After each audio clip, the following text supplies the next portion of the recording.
Binueltahan ni Senadora Pia Cayetano si Senate President Juan Ponce Enrile sa kanyang privilege speech kahapon.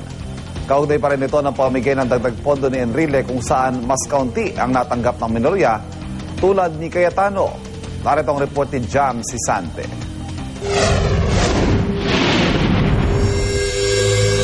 I can only surmise that because I did not back down on the RH law and I pushed for a stronger sin tax law, I have displeased His Honor, the Senate President, who has been very vocal against these bills. Sa tingin ni Senadora Pia Cayetano na miyembro ng Senate Minority, ito raw ang dahilan kung bakit hindi binigyan ni Senate President Juan Ponce Enrile ng dagdag na 1.6 million pesos na pondo para sa maintenance and other operating expenses o MOOE ang kanyang opisina. Gayon din ang tanggapan ni na Senador Miriam Santiago, Antonio Trillanes IV at ng kapatid niyang si Alan Peter Cayetano mula sa savings ng Senado. 600,000 pesos lang ang natanggap nilang apat, pero ang iba nilang kabaro nakatanggap ng kabuuang 2.2 million pesos sa dagdag pondo. Hindi naman itinanggi ng senadora na nakatanggap ang kanyang opisina ng cheque nagkakahalaga ng 250,000 pesos mula sa Senate President. Pero dahil hindi niya alam kung para saan ito, hindi niya umano ito dineposito sa bangko.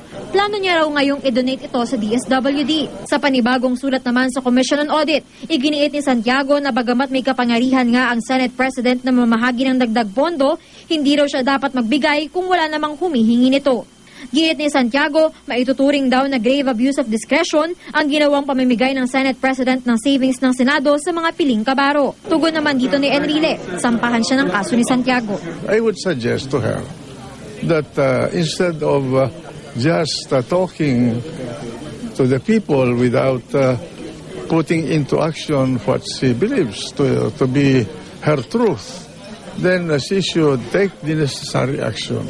So that kami naman pinagbibintangan, we are given our day to defend ourselves in a proper forum. Para sa unang balita, Jam Sisante reporting.